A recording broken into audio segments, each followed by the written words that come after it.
Boa tarde a todos. Para quem não me conhece, meu nome é Ana Carolina, sou enfermeira da Mais 60 Saber, que é o setor educacional do Grupo Mais 60 Saúde. É um prazer estar com vocês aqui mais uma semana. Essa semana é a nosso último encontro da Oficina do Cuidar. Mal acabou e a gente já está com saudade. Nós temos hoje um momento muito especial para conversar com vocês, cuidadores, para ouvir de vocês o que foi esse encontro, o que foi esse momento, todos aqui juntos, né? E convido a Adriana para contar um pouquinho para vocês, né, sobre o que nós vamos conversar hoje. E ela é minha parceira, que tem me acompanhado em todas as semanas. Então, Adriana, a palavra está com você. Seu microfone está fechado, Adri.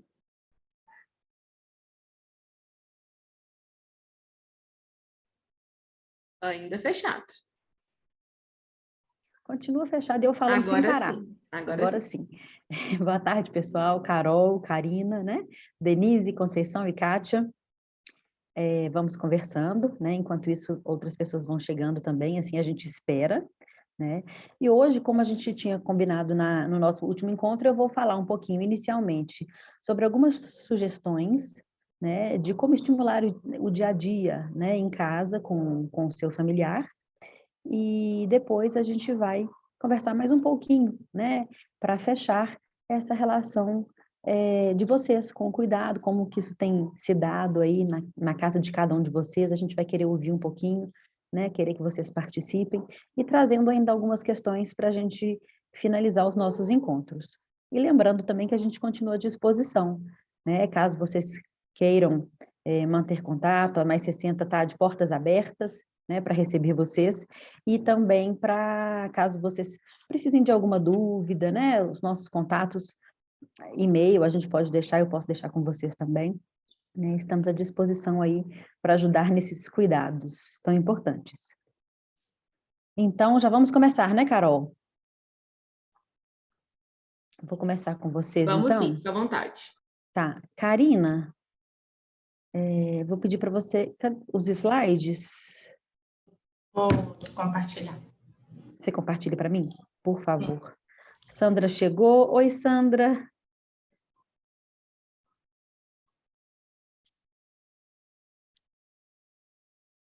Vou aproveitar um minutinho enquanto a Karina está espelhando os slides. Nós temos o sorteio hoje de um kit da Abbott de suplementos alimentares, que ao final nós vamos sortear para quem está aqui presente. Então, Conceição, Denise, Kátia, Sandra, vocês que estiveram em todos os encontros com a gente, vocês 4 vão estar participando, né, de um sorteio. Então, nós temos 2 kits da Abbott para sortear para vocês, tá bom? A tela toda? Sim, tá espelhando direitinho. Ok. Então, vamos começar. É que eu acho que não está passando, gente. Acho que demora um pouquinho. Isso, passou. Então, conforme, pode voltar lá. Ou pode deixar aí também, conforme a gente conversar, né? A gente vai, então, hoje começando a falar um pouquinho de sugestões para estimular no dia a dia em casa. Algumas questões já apareceram, tá, para vocês, mas eu acho que é sempre válido reforçar, porque são muitas informações, é muito denso, né? Os nossos encontros, eles foram muito densos, né? Na quantidade de tempo, na quantidade de conteúdo. Então, tem algumas coisas que é interessante a gente voltar. Então, vocês vão ver um pouquinho na nossa conversa agora, do que foi mostrado pela TO, né, no módulo de adaptação, e algumas coisas que foram sendo trazidas ao longo, mas que eu compilei para dar, né, uma ideia de como que a gente pode cuidar do familiar com esquecimento e auxiliá-lo, né, nas atividades em casa, para que eles consigam continuar sendo os principais aliados ali e os principais responsáveis pelo fazer, na medida que isso for possível, né? Então, pode passar, Karina, por favor? A palavra-chave, gente, que eu acho que a gente tem que pensar, agora foi, é rotina, né? Rotina calma, traz segurança, orienta. Haja visto na nossa vida como que a rotina é importante. Na rotina de um paciente com demência, de um familiar com demência, isso acaba se tornando um mecanismo que traz ainda mais segurança, porque o idoso consegue sentir, mesmo sem saber ao certo, né, o que ele tem para fazer naquele momento, mas ele consegue ter uma certa previsibilidade, e isso é importante. Se para a gente é importante, alguém que está né, com um certo empobrecimento de recursos, de memória, de linguagem, né, de atenção, então ter essa rotina bem estruturada vai fazer com que ele se sinta mais tranquilo e que ele compreenda um pouco melhor o seu cotidiano, ainda que ele não consiga nomear, mas a rotina vai trazer essa previsibilidade para o dia a dia desse idoso que vai ser essencial. Né? Nesse sentido mesmo de organizar, de trazer segurança. Diante das experiências que vocês têm aí, vocês já podem ir trazendo, né? Se vocês observam, assim, quando tem alguma coisa que foge muito à rotina, né, desse familiar, o quanto isso pode, geralmente, acarretar em alguma alteração de comportamento, né, alguma desorientação no tempo, no espaço. Então, é mesmo nesse sentido que a gente tenta manter, né, esse cotidiano aí de uma forma mais previsível. Então, pode passar, Karina? Aí aqui eu falo, né, da rotina e da organização do ambiente, gente, que aí é outra coisa que entra sendo muito importante, né, porque não é só ter uma rotina, mas ter um ambiente ali bem estruturado, né, proporcionando ao paciente uma rotina definida e um ambiente organizado pode auxiliar na redução, né, dessa possível agitação, da ansiedade. Então, eu coloco aqui para vocês, por exemplo, o calendário. Por quê? Fazer o uso de um planejamento diário ou mensal, por exemplo, com calendário, agenda, que contenha os horários, né? Tal hora é a hora da caminhada, agora é a hora o paciente gosta muito de ver televisão, então, ok, tem um horário para que ele possa fazer isso, né? Alguma atividade que ele tem, a físio, o TO, alguma consulta, então é uma boa alternativa, né, de você fazer com o paciente, inclusive, né? Então, eu vou falar disso mais para frente, mas eu coloco aqui inicialmente essas imagens para chamar a atenção de vocês para algumas questões, né, de organização e de uma boa estruturação do ambiente. Então, relógio, calendário promovem, né, essa identificação do paciente no ambiente.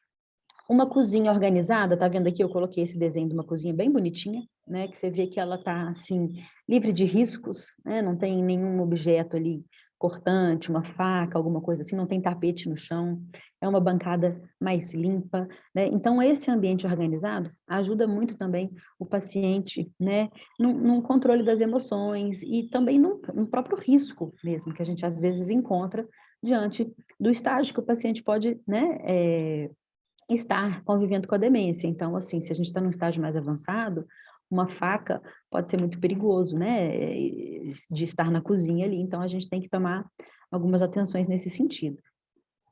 E aqui volta lá, isso, tem um desenho, uma parede aqui bem bonita, né, e isso é uma experiência própria que eu tive com alguns pacientes, depois que uma paciente me ensinou muito. Então, aqui é como se fosse um cantinho de memórias, né? E a memória, a gente sabe que ela é essencial, e é ela que a gente vai tentar preservar, né, junto às outras funções, pelo maior tempo possível.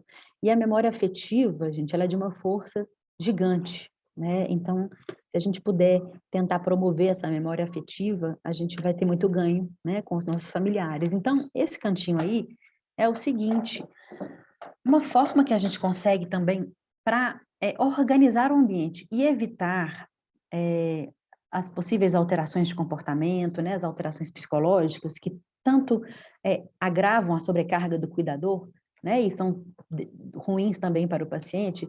Uma forma que muitas vezes pode dar certo é você procurar ter sempre objetos afetivos pela casa, né?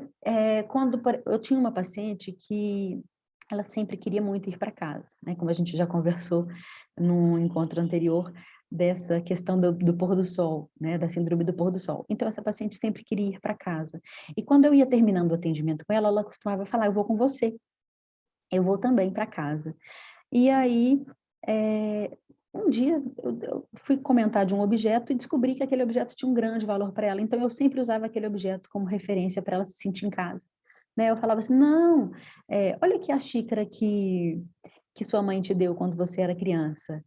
Aí ela olha mesmo a xícara e tal. Eu falava, olha como é bom estar em casa, né? Diante dos seus objetos tão queridos, tão importantes. E aí ela se localizava. Então a gente foi entendendo que ter alguns objetos em alguns locais mais importantes, né? Um porta-retrato com uma foto dela e do esposo, ou dela e do neto, né? Fazia com que ela se sentisse mais pertencida.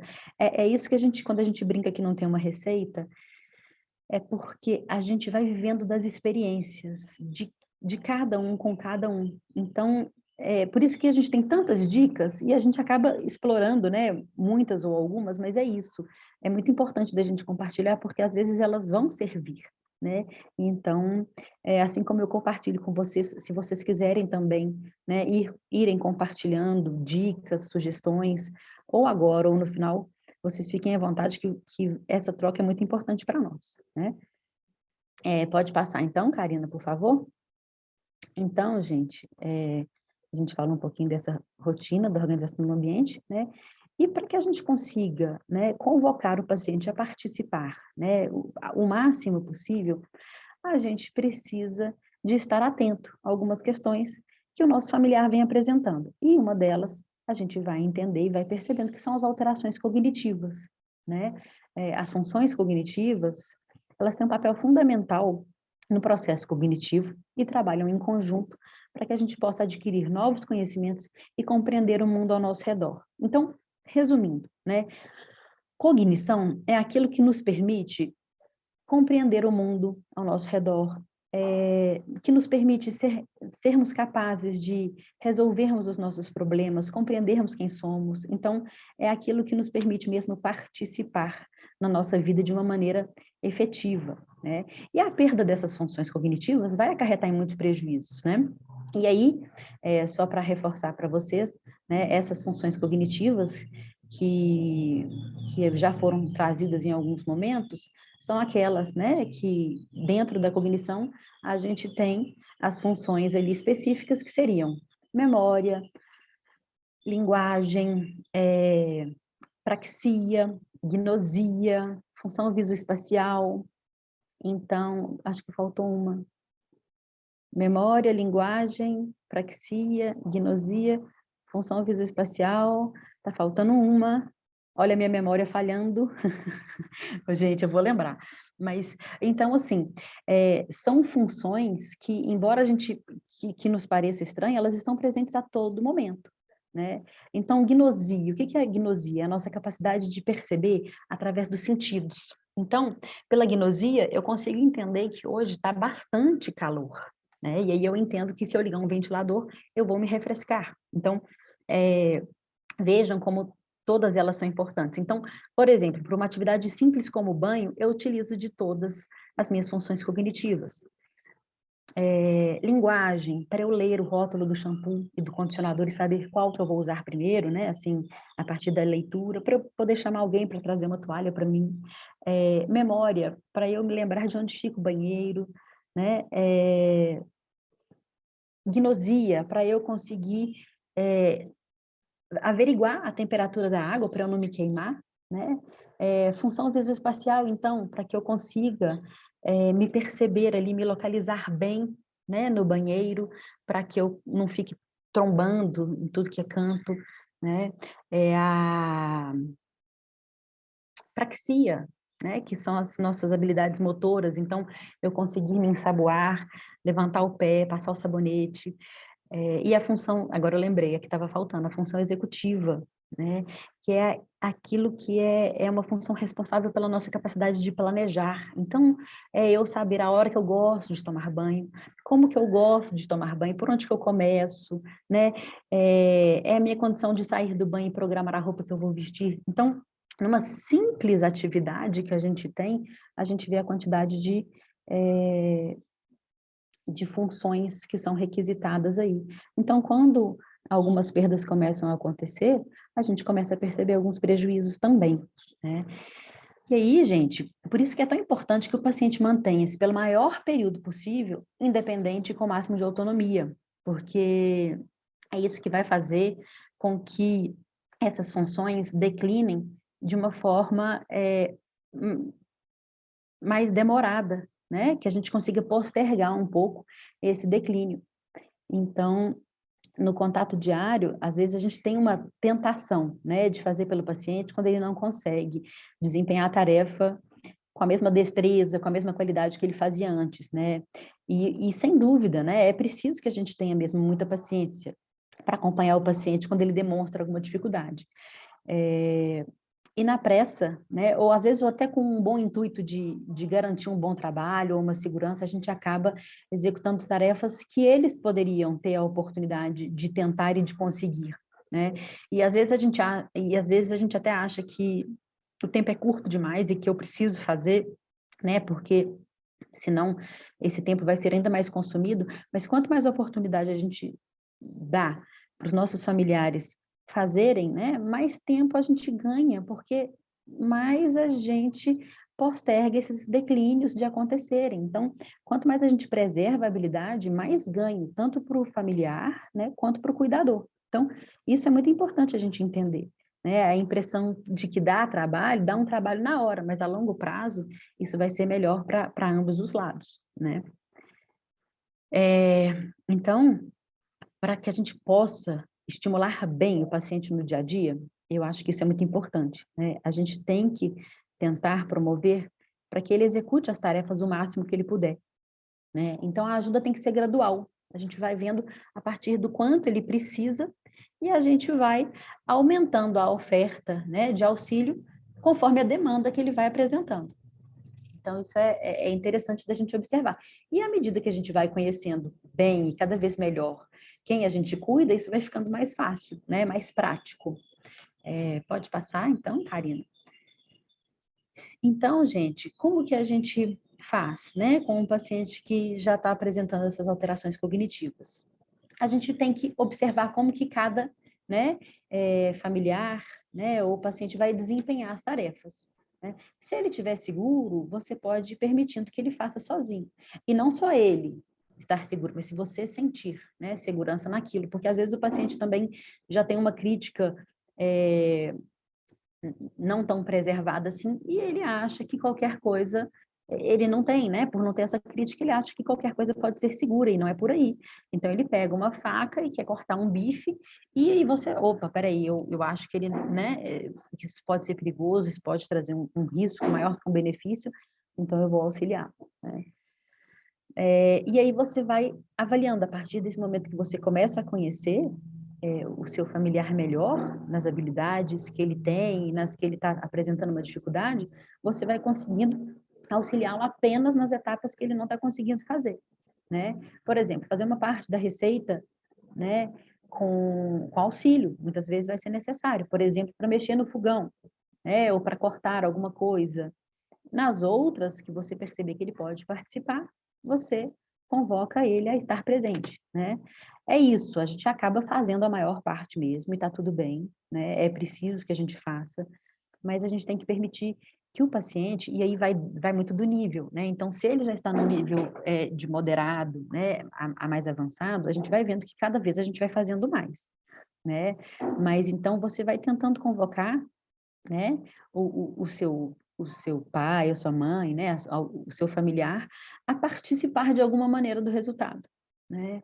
Nem que seja fazendo escolhas, né? Pai, hoje você vai querer comer cenoura ou batata? O que que a gente vai cozinhar, né?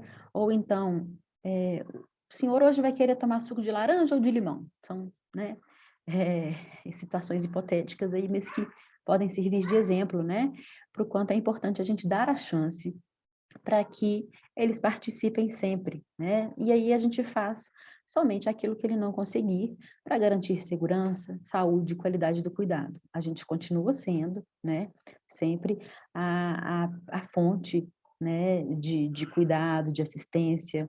Então, a gente vai desempenhar esse papel, mas tentando, né, sempre na medida do possível, promover a maior autonomia, né? Supervisionem, auxiliem, né? E façam quando não houver, né? Ou quando tiver uma dificuldade na execução de determinada tarefa. Mas isso, fazendo com que ele faça também, a gente permite que a autoestima e a funcionalidade perdurem por mais tempo, né? Isso é muito importante. Pode passar, Karina, por favor. Gente, tem um neném hoje ao fundo, não sei se vocês conseguiram escutar, mas eu peço desculpa já de antemão. Ele está em outro cômodo, mas eu estou escutando daqui. Então, vamos lá, olha só. Quando o paciente apresenta perda, né, de atenção, de concentração, então, como que a gente pode fazer para conseguir convocá-lo a estar participando da melhor forma possível, né? Porque é um sintoma bastante comum, né? É a dificuldade da pessoa com demência de se manter atenta, né? A gente vê isso muito, assim, eles perdem muito a meta, interrompem a fala ou uma ação sem saber como dar continuidade às coisas que estavam fazendo, né? Então, é importante a gente... Ah, e outra coisa que acontece também, muitas vezes, é eles terem dificuldade de selecionar informação, né? Por conta da dificuldade na atenção. Então, estímulos simultâneos acabam sendo difíceis, né? Eles acabam confundindo os dados, com uma dificuldade para entender uma informação, quando muitas coisas acontecem ao mesmo tempo, né? Então, o que a gente faz diante disso, né? Falar pausadamente, selecionando um assunto por vez, né? Manter o contato visual, gente, isso é sempre uma dica preciosa. E tátil também, né? Se você puder lhe dar um toque agradável quando estiver falando com uma pessoa, né? Aqui eu coloco com doença de Alzheimer, mas pode ser com qualquer demência, né? E o contato visual também te faz perceber até que ponto que essa pessoa está conseguindo ficar atenta àquilo que você fala. Então, é uma forma de você também, é um termômetro ali para que você perceba se ela está de fato atenta, se ela está conseguindo naquele momento prestar atenção. Inclusive, se você for propor alguma tarefa, né? É a hora que eu faço exercícios com a minha mãe, né? Exercícios de estimulação cognitiva. Então, é a hora que a gente vai fazer uma leitura, alguma coisa. É muito importante você perceber se aquela é uma boa hora, né? Então, falar olhando para ela, para ver como que ela está respondendo a isso é muito importante. E aí você faz pausa entre um tema e outro. Não sei se vocês já perceberam isso, mas muitas vezes, então, acontece essa confusão nas informações. Então, se eu estou falando, por exemplo, que eu tenho que ir ao mercado comprar frutas e eu começo a falar de um outro assunto, a pessoa continua ali ainda falando das frutas, né? Então, a gente tem que ter um pouco de calma para passar de um assunto para outro, porque às vezes isso acaba gerando uma confusão de informação, né? Pode passar, Karina, por favor. Outra coisa comum, né, que acontece é a desorientação no tempo e no espaço, né? Muitas vezes a gente vê que o paciente com demência fica desorientado no tempo, né? Então, ele às vezes acaba não conseguindo estimar o tempo mesmo, saber data, horário, ou até mesmo onde ele está, né? Então, diante dessas dificuldades, é importante a gente oferecer alguns parâmetros mesmo, para que ele consiga. E aí, na fase inicial da doença, é recomendável a gente fazer uso de estratégias, né, compensatórias. Então, assim, eu vou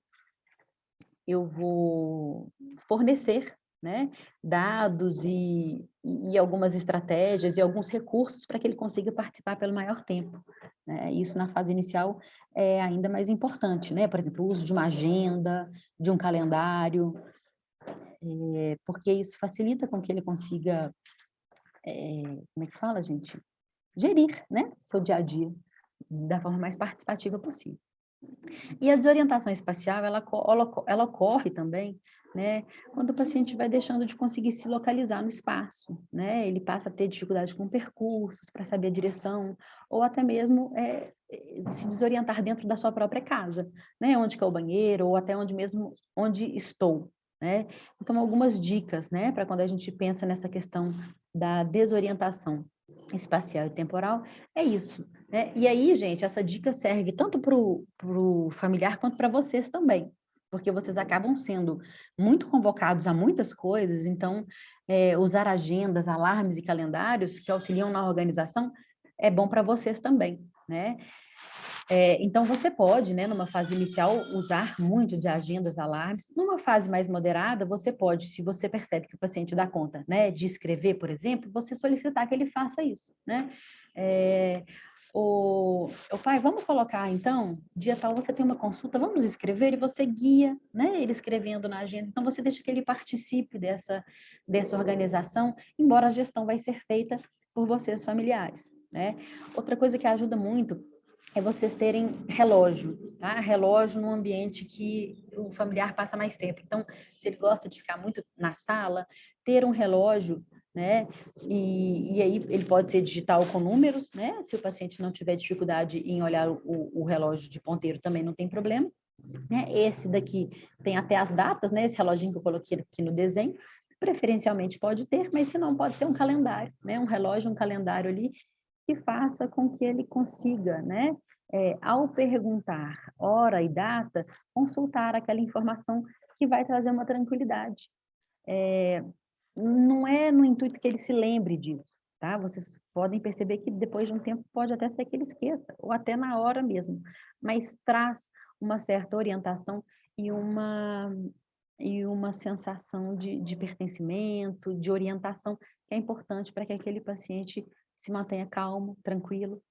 Então, esse é sempre o nosso grande objetivo, né, gente? Eu acho que as alterações de comportamento, elas são, de fato, o que mais traz prejuízo, tanto para o paciente, quanto para o, né, para o familiar, quanto para o cuidador. Então, é importante a gente sempre tentar evitar isso ao máximo. Então, tenha fotos e objetos afetivos, como eu coloquei para vocês, sempre por perto, para ajudá-lo, né, a se reconhecer no ambiente. Então, aqui, olha só esse porta-retrato, eu com minha filha. Aí você fala, é isso, você está na sua casa, né? Esse aqui é o seu quarto, tem o seu retrato, tem a sua colcha que você mesmo costurou. Então, essas referências costumam ser muito importantes, né? Pode passar, Karina? Então, de orientação, né? Agora, dificuldade, né? Dificuldade da linguagem de comunicação. Também é frequente de acontecer, né? Com o avanço da demência, a gente vai percebendo isso com uma maior frequência, né? A comunicação do paciente pode acabar se tornando mais difícil. Às vezes é difícil dele compreender, dele se expressar, então é comum, às vezes, ele não conseguir evocar, né? Resgatar, falar uma palavra que ele gostaria, e às vezes ele troca palavras. Então, às vezes, muitas vezes, nós que estamos cuidando, né, a gente desiste ou perde a paciência, né? Por insistir numa comunicação que às vezes não está sendo eficaz. Mas só que é essencial a gente tentar incentivar a comunicação, visando estimular mesmo, para que ele consiga manter as funções preservadas. A gente sempre tem que falar, né? Porque a gente fala muito do que está se perdendo. Mas eu acho que é muito interessante da gente falar do que está sendo preservado também, né? Na verdade, esse é o nosso ouro, né? É cuidar daquilo que está preservado. Porque a gente sabe que não é uma doença que a gente consiga curar, né? Então, uma vez que a função, né, está sendo perdida, a gente tem que tentar trabalhar para que a gente mantenha ela ao máximo, né? Isso que é nosso principal objetivo com esses cuidados. Então, quando a gente observar uma dificuldade na comunicação, a gente importante perceber que aí você tem que ter certeza de que a atenção do paciente não está sendo prejudicada, né? Conforme eu falei lá na questão da atenção. Então, por exemplo, ter uma televisão ligada é muito comum. O paciente passa o dia na sala, então a televisão passa o dia ligada. E aí, quando você vai fazer alguma atividade, você acaba se esquecendo de desligar a TV.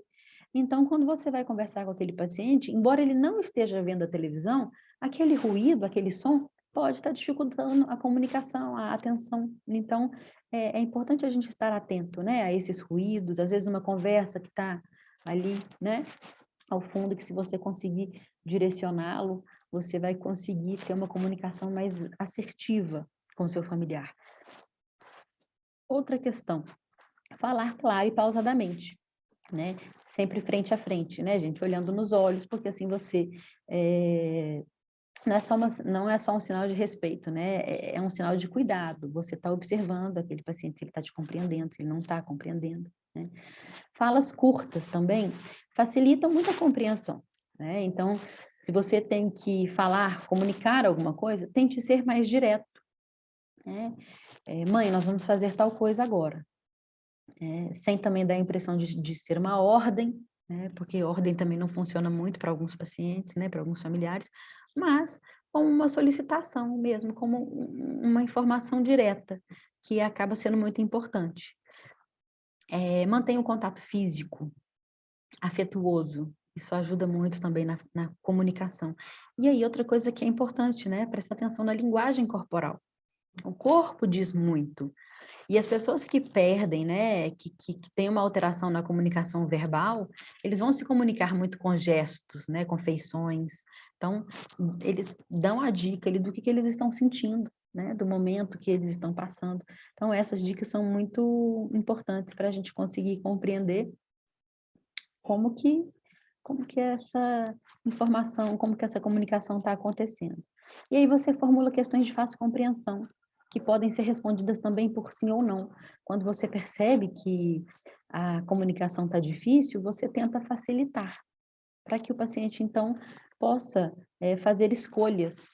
E aí você estimula, se ele não conseguir responder, né, falando com a cabeça ou com as mãos, mas então, assim, você está percebendo que tem uma dificuldade de se comunicar pela fala ou por uma comunicação mais elaborada, você tenta ser mais objetivo, né, sim ou não, pode ajudar muito nessa comunicação, tá? E gente, isso é valioso também para quando você quer sugerir alguma atividade para o seu familiar. O que acontece? Às vezes a gente fica dando muita explicação. Pai, está na hora de tomar banho, vamos levantar, eu já separei suas roupas, e isso começa a gerar uma confusão muito grande, né? Então, às vezes, você faz por etapas. Inclusive, vamos supor, é hora de tomar banho. Ele não gosta de tomar banho. Então, você não precisa dizer para ele, olha, vamos tomar banho. Não, você pode ir executando essa ação do banho em etapas, então, mas sem dizer que é o banho, né? Você pode falar simplesmente assim, pai, vamos dar uma andadinha ali, vamos até ali comigo, vamos dar uma andadinha comigo. E aí ele levanta, e ele vai andando, né? Ah, onde que a gente está indo? A gente está vindo aqui, ó, vem aqui comigo. A gente está fazendo uma caminhadinha aqui pelo corredor. Pronto, vai corredor afora. Até que chega no banho. Quando você chega no banho com tudo já preparado, às vezes a chance dele aceitar aquilo é maior. Você fala assim, agora nós vamos tomar um banho rapidinho aqui, ó, já está tudo preparado, rapidinho entrou, saiu, o banho acabou. Às vezes o paciente acaba, isso funciona para alguns, né? A gente não ficar dando muito detalhe, ainda mais se é uma atividade que gera um certo, né, uma certa resistência. Então, às vezes você vai fazendo aos poucos, oferecendo detalhes aos poucos, né? Isso pode funcionar também, tá, gente? É uma dica interessante para alguns familiares. Aí, pode passar, Karina, por favor? Quando a gente tem, né, a perda da memória recente, que é devido à dificuldade na memória, é muito comum que os pacientes com demência acabem se esquecendo, né, dos fatos dos quais ele participou, às vezes no próprio dia, né, às vezes há minutos atrás, e onde que ele colocou certos objetos. Então, o que a gente faz diante dessas situações? Uma das principais coisas é não expor a dificuldade. Por exemplo, dizendo, nossa, mas você acabou de guardar tal coisa? Ou você acabou de falar tal coisa? Porque, embora a nossa vontade seja, às vezes, de chamar a atenção dele para que ele perceba esse equívoco, ele não vai perceber o equívoco, mas ele vai perceber que ele está sendo tratado de uma forma que, opa, será que eu cometi algum erro? Será que aconteceu alguma coisa? Então, ele acaba ficando... Ele não registra a informação, ele não vai recuperar a informação por conta dessa chamada de atenção e ele vai se frustrar. Então, não funciona fazer desse jeito. A gente tem que acabar dando um tempo mesmo para que ele recobre, né? Às vezes, por exemplo, acontece também do paciente achar que estão mexendo nas coisas dele, por não se lembrar que ele mesmo fez. E aí é muito comum, sobretudo com os familiares mais próximos, essa acusação, né? A gente já conversou disso anteriormente, né? Ah, você me roubou, pegou tal coisa. E não adianta ficar tentando explicar muito, né? Você tem que tentar manter a calma, se dispor ali, né, na presença e tentar manejar esse conflito para que isso se resolva. E outra coisa importante é a gente tentar descobrir os esconderijos preferidos, né? Às vezes tem um local que sempre está na gaveta, então tem alguns que são, às vezes, mais utilizados. E aí, chaves, né? É sempre bom deixar bem guardadas, ainda mais para aqueles pacientes que têm a tendência a sair de casa, né? E ter também uma cópia, né? Para que, se for preciso, vocês tenham acesso a uma cópia de chaves, mas geralmente chaves não é uma coisa que a gente deixa assim à disposição, né, na porta, porque o idoso pode sair e isso vai ser um problema. Então, a gente já canta a pedra antes, né? E já tenta evitar. Pode passar, Karina, por favor? Então, gente, resumidamente falando, né, é a partir de um maior conhecimento que vocês vão construindo a respeito das potencialidades, das limitações do seu familiar, é que você vai conseguindo inserir ele em atividades possíveis e significativas. Para isso, né, desse jeito, é que você vai conseguir inserir o idoso em atividades simples do dia a dia, mas que tenham um elo, né, uma conexão com o dia a dia daquela pessoa. Atividades que podem ser muito interessantes, né? Assim, é muito interessante que a gente pense, primeiramente, nas atividades que remetam ao cotidiano da pessoa. Isso é essencial, né? Então, por isso que é tão importante vocês, principais cuidadores, porque vocês conhecem um pouco melhor a respeito da história da pessoa, dos interesses, das atividades que ela exercia. Então, um pouquinho mesmo do histórico ocupacional dela, né? Da história de vida do seu familiar. Então, saber disso é muito importante para você conseguir construir no dia a dia algo simples, mas que seja também significativo, né? É importante que seja uma atividade prazerosa. Mas que atividade é essa que você está falando, Adriana? Qualquer que seja, né, gente? Até catar feijão, né? Porque é isso, a gente vai estar pensando no que é interessante para aquele paciente. Então, se foi uma senhora que sempre gostou de costurar, de mexer com contas, com colares, e sempre gostou de cozinhar, olha, a atividade de catar feijão pode ser altamente significativa para ela. Então, é tentar conectar mesmo o passado com o presente, com as possibilidades que a gente tem. Por isso que é tão importante pensar no interesse, naquilo que cada um vai ser capaz de fazer. Então, volto a repetir, é pensar no que você vai fazer com o seu familiar a partir das habilidades que ele tem preservadas. Não adianta a gente tentar fazer atividades muito desafiadoras, né? E aí a gente pensa também em qual momento que o familiar costuma estar mais ativo, mais alerta, mais bem disposto, né? Então, isso também é essencial para a gente conseguir um resultado. Tô lá ainda, Karina, tô ainda nesse aí, cheio de escritinhos. Os escritinhos são as dicas aí do que eu queria falar com vocês. Então, é isso, né? É pensar no momento, é pensar no interesse, é pensar no histórico de vida ocupacional, nas habilidades, porque isso é que vai permitir com que vocês estruturem atividades, né? Que podem ser, por exemplo, separar e dobrar roupas que já foram recolhidas do varal. Então, se eu percebo que meu familiar, por exemplo, ele não está conseguindo estender a roupa, está tendo risco de queda, já não é uma atividade tão simples, uma chance de desequilíbrio, então não vamos pendurar roupas. Mas, uma vez recolhidas, quem sabe dobrá-las?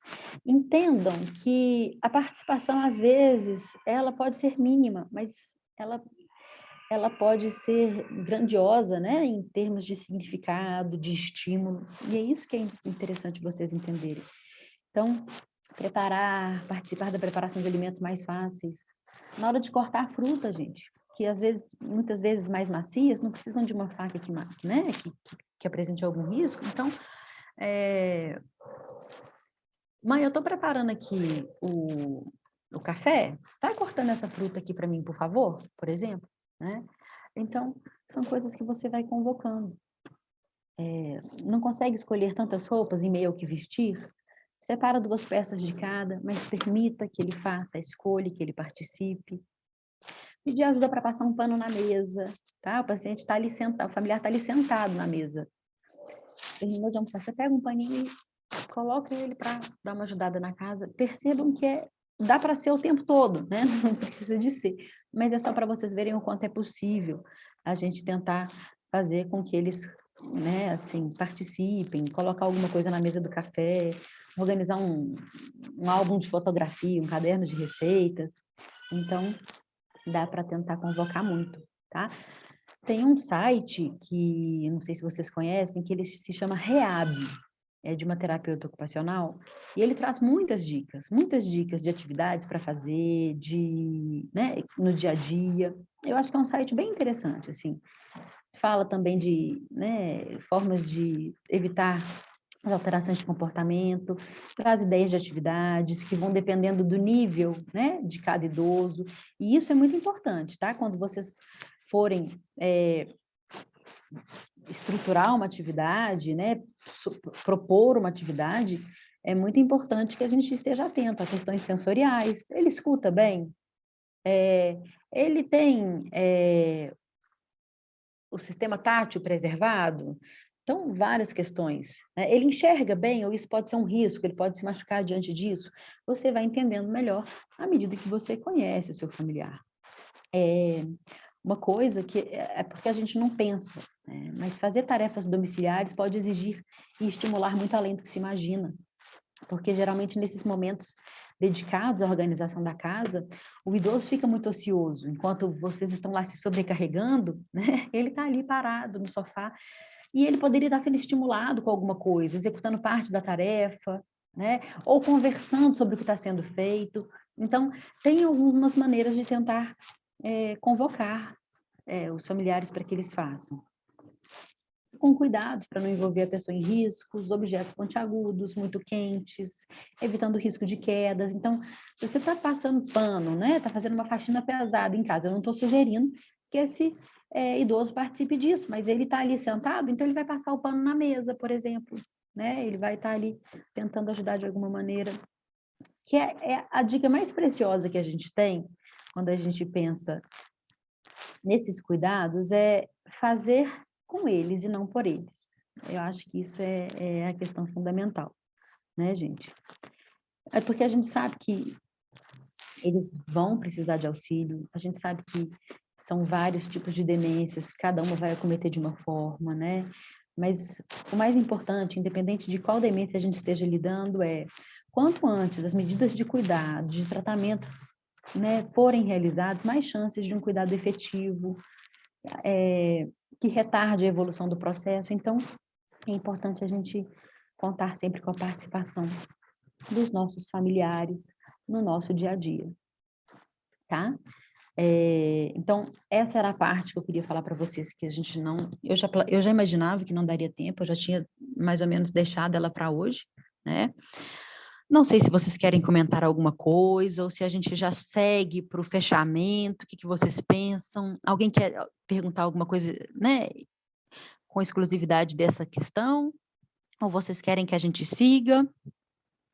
Eu não estou nem vendo aqui, tem comentários já, mas eu não cheguei a abrir. Tem comentário no chat? Deixa eu ver, não, tem só o boa tarde da Conceição. Não, Dri, a gente não tem comentário. Não, né?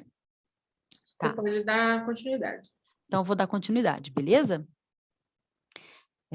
Que é já indo para o nosso fechamento. A Kátia acabou de fazer uma pergunta. Fez? Ela perguntou se tem algo que conseguimos estimular.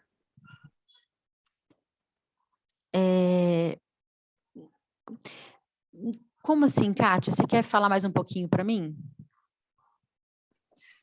Abrir o microfone talvez seja melhor eu falar, se vocês não Isso, pode, claro. Tá?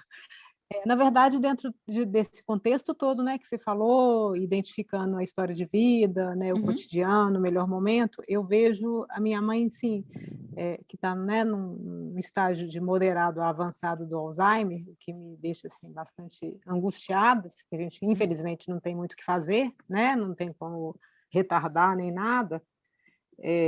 Eu vejo ela muito desinteressada com tudo, né? Por mais que eu queira inserir, né, dentro desse contexto todo que vocês, né, auxiliam e recomendam, eu vejo ela, sabe, vamos fazer isso, agora não, vamos fazer aquilo, não. Então, assim, tem alguma coisa que a gente pode, né, não sei, estimular um pouco mais ou focar, sabe? Eu fico pensando que às vezes estou deixando de fazer alguma coisa, estou sendo um pouco, né, pouco incisiva, não sei, talvez uma visão um pouco diferenciada nisso tudo. Kátia, às vezes não é uma questão de ser pouco incisivo, né? Porque às vezes até ser insistente ou incisivo demais não funciona mesmo, né? Muitas vezes vai ter a ver com o quadro mesmo. A gente tem dentro das demências, né? E do ser de cada um, muitos pacientes que acabam tendo mesmo um fechamento, né? Para participação, para realização de atividades. O importante é você propor. E aí, eu acho que quanto mais próximo você chega daquilo que é interessante, né? Se você conhece o histórico da sua mãe, daquilo que ela gostava, você se aproximando disso, você talvez, mas não sei, né? Você já pode ter tentado também, mas às vezes você consegue ter um pouco mais de êxito, né? Nesse estímulo, porque estimular é importante, mas o paciente tem que estar aberto para isso.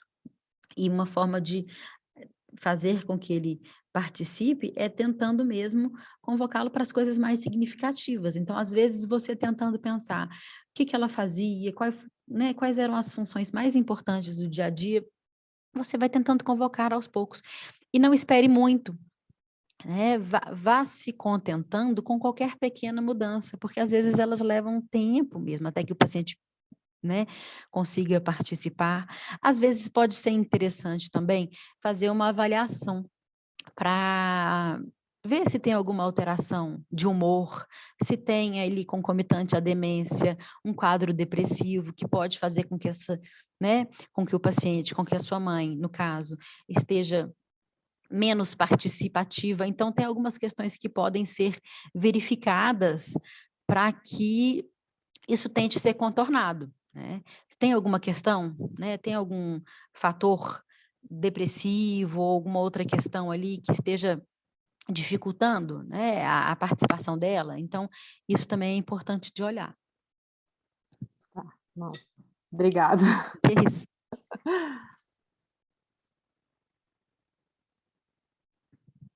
Prosseguindo? Na verdade, você perguntou ou você afirmou? Eu não fiquei na dúvida. Não, eu não me recordo, assim, né, se tem uma questão de humor, né? Uhum. Na verdade, não, ela é uma pessoa super tranquila, super feliz, entendeu? Muito, eu até percebo, né, em outros casos, até em experiências com outras pessoas, até vejo demonstração de agressividade e tudo, é muito o contrário, né? Ela é super bem, super tranquila, adora tomar banho. Então, assim, Um realmente, êxito e tanto, né? exatamente, assim, ela é o oposto da maioria das pessoas, né, que tem esses casos. Mas eu acho que é isso que você falou mesmo, é tentativa e erro, né? Eu acho que é Tentativa e erro. tentativa e acerto, né? Vamos falar assim, Melhor ainda, né? eu acho que Tentativa e acerto. vamos por essa parte positiva. Não, Mas é exatamente isso, Kátia. Uhum, A gente brinca, mas é isso. Por isso que a gente vai trazendo tantas informações e que, às vezes, algumas não fazem o menor sentido, mas outras criam, né, diante da realidade de cada um, uma possibilidade, né, algo viável. Porque tem paciente que adora tomar banho, tem paciente que detesta tomar banho. O horizonte é muito grande, né? Paciente que numa fase adora tomar banho e na outra detesta. Então, é tão particular, por isso que eu acho que é você tentando, né, conhecer a sua mãe ali naqueles afazeres cotidianos dos quais ela se entregava para fazer e tentar ir resgatando qualquer coisinha, qualquer tempinho de atividade pode ser rico. Porque também, às vezes, a gente espera uma coisa que não está muito condizente com o que é possível, né, que o familiar traga para a gente. Então, a gente tem que alinhar um pouquinho das expectativas da gente também, né? Para não frustrar, né? Realmente, Sim, com certeza. porque é frustrante, né? Então, quanto mais a gente consegue ter essas expectativas alinhadas, mais a gente vai conseguindo lidar com isso que você colocou, né, com as perdas, com o declínio. Com certeza. Não, é isso mesmo, é ter outra visão, né? É construir uma visão diferente, é importante. Com certeza. Não, é isso mesmo. Até, Kátia, para a gente conseguir estimular ou fornecer atividades conforme sua mãe também dá conta, né? Porque senão a gente vai hiperestimulando e a paciente vai ficando frustrada, porque ela vai ficando irritada de não dando conta de fazer determinadas coisas, né? Então a gente precisa ir acompanhando o que ela está dando conta, o que está sendo prazeroso. É o que a gente sempre fala. Ô, gente, estou com minha câmera fechada aqui, não percebi. Desculpa. Até assim, muitas das vezes, dependendo do avançar da demência, vai chegar um momento que ela não vai conseguir verbalizar para você que está incomodando, que está ruim, ou que ela já cansou. Então, assim, quando a gente fala da importância de conhecer bem a paciente, né, de conhecer bem as preferências, e é muito por isso, para quando chegar no momento que ela não conseguir verbalizar, olha, Kátia, eu já não quero mais, já estou cansada. Você conseguir perceber, olha, a face dela agora já está mais incômodo, ou ela já está parecendo que está mais irritada. Então, assim, a gente precisa estimular, mas a gente tem que saber também a hora de parar. Porque senão o estímulo transforma em algo ruim, ao invés de algo que vai fazer com que ela se mantenha ativa, entendeu? Vira um castigo, né, Carol? O que eu fiz, né? Por que estão me fazendo passar pano na mesa? Então, a passadinha de pano é rapidinha, né? Daí você dá um tempo e depois segue para outra coisa, né? Às vezes são atividades que vão durar questões de minutos. Até porque o tempo da pessoa atenta, né? É muito menor, ele é muito reduzido. Então, não adianta a gente relativo de paciente para paciente, né, Adriana? Com certeza. Mas se a gente for pensar na demência de uma forma geral, já é reduzido. Sim. Né? Então, a gente tem que já trabalhar entendendo que a gente está falando de tempos muito diferentes do nosso tempo. A gente consegue, às vezes, ficar 1 hora fazendo um exercício. A gente vai ficar aqui 2 horas hoje. Nossa Senhora, se a gente propuser alguma coisa nesse sentido, às vezes, para um familiar, ele vai falar, não, uai, vou embora daqui. Né? Então, a gente tentar alinhar mesmo, assim, e entender que o tempo é diferente. E uma coisa que eu acho importante é a frustração da própria pessoa, né? Então, assim, você, Kátia, enquanto familiar, também trabalhar a sua própria expectativa. Porque, às vezes, se você propor algo super legal que você acha que sua mãe vai adorar, e no momento ela não gostar, pode ser muito frustrante para você. Então, é importante a gente tentar controlar as nossas expectativas também. Né? Estou falando com a Kátia, mas serve para todas vocês, para a Conceição, para a Sandra, para todas vocês. Né? Então, assim, tudo que a gente fornece de cuidado, a gente tem que entender que é o que eu falei em todas as aulas. Uma coisa é o que a gente está disposto a fazer, o que a gente acha que vai ser bom para a gente. Outra coisa é o que vai ser bom para o outro. E aí eu vejo a Ju aqui, Juliana é nutricionista lá na clínica. E eu vejo assim, nós profissionais de saúde, quando a gente está cuidando de familiares, eu acho que talvez se torne ainda mais frustrante. Porque a gente sabe e a Adriana trouxe vários exemplos com a avó dela, a Renata Pivatelli, que foi a primeira geriatra que trouxe uma aula para a gente, ela contou muito sobre como foi o cuidado com a avó, né? Então, assim, nós profissionais da saúde, a gente acha que a gente vai fazer com um dos nossos familiares igual a gente vê ali no livro, né? Assim, a gente quer fazer do jeitinho que está mandando ali do livro. E, às vezes, não vai ser possível. Né? Então, eu acho que quando a gente tenta diminuir as expectativas, tentar ser um pouquinho mais realista, eu acho que poupa o sofrimento de todo mundo, porque é frustrante para o paciente, mas também é frustrante para nós. Então, acho que quando a gente fala, né, quando a gente tenta trazer também a questão da sobrecarga de cuidado, né, de como é ser cuidador, eu acho que a gente tem que levar em consideração isso também. Com certeza, né, gente? Já passando para o que virá adiante, mas assim, não existe sermos perfeitos, né? E embora cuidar seja tão importante, não tem como sermos cuidadores perfeitos. A gente vai ser cuidador suficiente, né? Bom o suficiente para que aquela pessoa seja bem cuidada, bem assistida, bem estimulada. Mas se a gente se exige demais, o preço é alto demais. Então, a gente tem que se contentar em sermos bons. E isso basta. E tá para lá de bom ser bom, né? É o que a gente pode dar. Então, a gente tem que trabalhar com isso, né? Então, vou seguir, porque aí a gente já vai entrando, né, no nosso fechamento, né, que eu quero propor para a gente aqui, que pode passar, Karina? Né, que eu coloquei aqui para fechar com chave de ouro, né? E aí a gente colocou, né, esse final, que era algo que ia ser pensado ainda, né? Como que a gente iria abordar e trazer as questões. Mas eu fiquei pensando aqui, quem que é o nosso ouro, né? E são vocês, né? Somos nós aqui, enquanto cuidadores, que se disponibilizam para exercer a mais bela função da vida, né? Me atrevo a dizer que é o cuidado.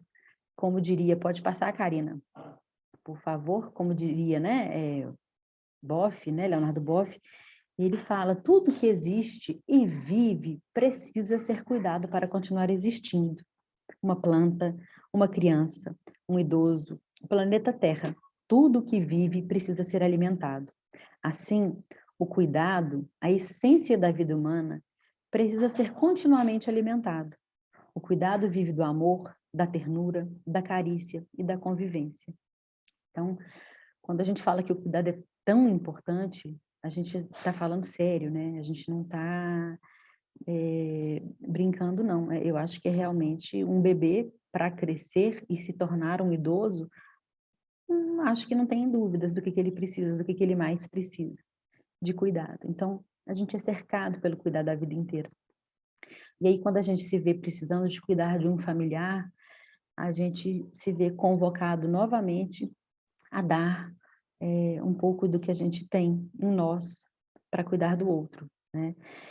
Só que o que acontece? Diante dessa importância que vocês têm na vida do outro, vamos lá, Karina, pode passar para mim. Diante dessa importância tremenda que vocês têm, né, na vida do outro, isso acaba trazendo também possíveis consequências negativas quando cuidar do outro é tão difícil. Ainda mais quando a gente está falando de alguma doença, né, das demências, que a gente sabe que é um processo no qual aquele familiar está declinando, então isso acaba gerando uma sobrecarga grande. Então, eu queria, né, hoje para fechar, deixar para vocês e reforçar alguns sinais que podem servir de alerta diante da sobrecarga que vocês podem vir a sentir. Então, se vocês começarem a observar isso, né, com uma certa frequência no dia a dia de vocês, e se não era uma coisa observada antes de vocês começarem a cuidar, é preciso estarem atentos, é preciso que vocês utilizem isso como um sinal de alerta, né, que seriam problemas de sono, por exemplo. Eu agora começo a despertar de madrugada, estou tendo dificuldade para conciliar o sono, estou com sono demais, passo o dia com sono, ou então tenho uma perda de energia, passo o dia com uma sensação de cansaço contínuo, estou me isolando do outro, né? Estou consumindo excessivamente bebidas como cafeína, porque eu tenho que ficar acordada e alerta, álcool ou cigarro, estou consumindo excessivamente pílula para dormir, ou algum medicamento que antes eu não fazia uso, tá? Estou com algum problema físico, sentindo palpitação, tremor nas mãos, algum problema digestivo, ou o próprio cansaço também é um problema físico, estou sentindo muita dor no corpo. Então, são coisas que a gente deve ficar atento. Problemas de memória, dificuldade para concentrar-se, a gente sabe que a memória está muito relacionada a questões emocionais, a questão do sono. Então, quando a gente está passando por uma sobrecarga, alguns problemas de memória aparecem também, uma dificuldade para se concentrar, um menor interesse por atividades e pessoas que anteriormente eram objetos de interesse. Hoje eu ouvi isso, né, de um paciente mais cedo. Olha, eu já não tenho mais o mesmo interesse que eu tinha pelas pessoas. Então, isso mostra que tem alguma coisa aí, tem alguma questão que precisa ser cuidada. Um aumento ou diminuição do apetite, atos rotineiros repetitivos. Então, eu fico fazendo limpeza continuamente, eu estou com pensamentos de certa forma, muito obsessivos, né? Tudo está sempre em ordem, é aquela ideia, né? A procura da perfeição. Estou me aborrecendo facilmente, estou dando demasiada importância para pequenos detalhes. Isso acaba sendo uma grande questão quando a gente é cuidador principal. A gente está muito atento a muita coisa e qualquer erro, né, que vem da gente ou do outro acaba criando uma dimensão muito grande. Então, isso também é importante. Eu estou com mudanças frequentes de humor, eu estou me percebendo ora muito animado, ora muito triste, então meu ânimo está mudando com frequência. Eu estou com maior tendência a me acidentar, tá? Então eu ando mais distraído, comum também, né, gente? Eu estou trombando muito nas coisas, eu estou cortando um alimento e de repente eu pego um pedacinho do meu dedo, então eu estou, né, muito distraído esses dias, então é uma questão também de alerta. dificuldade para superar sentimentos, que vêm, sentimentos mais depressivos, ou então um nervosismo. Antes, uma coisa que eu conseguia resolver bem, agora está ficando mais difícil, tá se postergando mais. Outra coisa, gente, não admitir a existência, né, quando elas existem, de sintomas físicos ou psicológicos, ou quando a gente começa a justificar demais, né, os nossos problemas. Isso mostra também que, na verdade, a gente está precisando de cuidado, né? E passar a tratar as outras pessoas da família com menos consideração. Você se dedica tanto a cuidar de alguém com exclusividade, que as outras relações acabam se fragilizando muito. Isso também é um sinal de alerta, porque a gente não deveria, para cuidar de um, se fragilizar do vínculo com o outro. É bom que a gente consiga fazer um manejo dessas relações. Então, esses seriam sinais de alerta dos quais a gente tem que ficar atentos, né, diante do cuidado com o outro, quando eles aparecem, né? E aí, quando eles aparecem, pode passar, Karina, por favor? É necessário que a gente consiga ajuda, que a gente busque ajuda, né? E vocês podem até se questionar, mas pedir ajuda, justo eu, que sou o cuidador principal, mas eu tenho que dar conta, né? E, de fato, a responsabilidade de cuidar, ela é sua, né, enquanto cuidador principal, mas ela não tem que ser só sua, né? Agora, entretanto, uma vez que ela é sua, vocês concordam que não é possível obrigar ninguém mais a assumir esta responsabilidade, né? Muitas vezes vocês constatam isso. Olha, eu assumi isso e agora sou só eu, todo mundo deu linha e eu não consigo, né, obrigar ninguém a assumir isso porque eu fiquei como principal e todo mundo saiu de cena, né? Acontece muito, né, gente? Então, o ato de cuidar é uma coisa que a gente assume porque a gente acredita que deve fazer, né? Mas é mais fácil que as outras pessoas da família colaborem com o cuidado na medida que elas percebam que a colaboração delas é importante, tá? Então, de toda forma, conseguir ajuda nunca é fácil, né? Muitos cuidadores familiares que contam com a ajuda dos outros membros da família tiveram que conquistá-la ali arduamente, né? Num processo de convocação para que outros familiares entrassem em cena, né? Pode passar, Karina, por favor. Então, eu trouxe essa tirinha aqui só para ilustrar um pouco como que muitas vezes a gente lida com as situações adversas e com o cansaço, né? Então, na primeira tirinha, a moça fala: Zé, eu não aguento mais, estou cansada de ver que você não se importa com a mamãe e não me ajuda. Você vai ver, né? Então, ficou ali uma ameaça, uma agressão, e desta forma, muito improvável que ela vá conseguir qualquer ajuda, né? Ao passo que se nós que estamos cuidando, mudamos um pouco o nosso posicionamento e a nossa relação com o outro, isso pode facilitar a ajuda, né? Então, Zé, você pode vir cuidar da mamãe na quinta ou na sexta para eu poder sair um pouquinho? Eu ando tão cansada. E aí ele fala, ok, vou sim, na sexta eu posso. Então, que bom. Então, facilitou a ajuda. Por quê? Porque você expôs a sua dificuldade, expôs o seu cansaço, sem responsabilizar o outro por isso. Ninguém gosta de se sentir responsabilizado por nada, né? Então, quando a gente fala, a gente tem que falar da gente. Então, eu me sinto cansada, né? Então, olha que posicionamento mais assertivo, né? E outra coisa, você deu possibilidade. Se não um dia, pode ser em outro. Então, olha como é que é a forma da gente colocar, né, um pedido de ajuda pode facilitar com que ele chegue para a gente, né? Então, pode passar, Karina. É muito importante a gente tentar compreender e aceitar que algumas pessoas vão estar mais dispostas a ajudar do que outras, e que nem todas vão poder oferecer o mesmo, né? Então, a gente tem que se adaptar às possibilidades concretas das pessoas a quem a gente pede ajuda, né? Se para aquela pessoa é possível de fato ou não, ela vai realmente estar sempre com muitos compromissos. Então, é tentar pensar assim, no concreto, quais as pessoas que a gente consegue, né, um acesso mais fácil. E aí, gente, é que é importante que aqueles que ajudam saibam o que a ajuda significa, porque você procurando expressar sua satisfação e agradecimento pela ajuda, faz com que a outra pessoa se sinta mais importante. E assim é mais provável que elas continuem colaborando com o cuidado, né? Eu tenho eu atendi uma paciente, né? E a filha dela, ela era tão articulada, gente, que era uma pessoa muito boa, né? De conversa, muito agradável. E ela conseguia fazer assim, até o sobrinho e a tia ficavam com a mãe dela, sabe assim? Porque ela tinha a famosa lábia, né? Ela tinha tanta boa articulação para requisitar, para fazer com que as pessoas se sentissem importantes. E ela falava, Adriana, a primeira coisa que a pessoa precisa entender quando ela cuida é que ela é importante. Então, ela falava que os sobrinhos ficavam gratos em cuidar da mãe dela. Então, era muito interessante isso, né? É claro que nem todo mundo tem sobrinho, nem todo mundo tem neto, nem todo mundo tem tanta gente à disposição. Mas o que eu falo é como ela era articulada para conseguir convocar essas pessoas a ajudarem, e essas pessoas se sentiam muito importantes fazendo isso.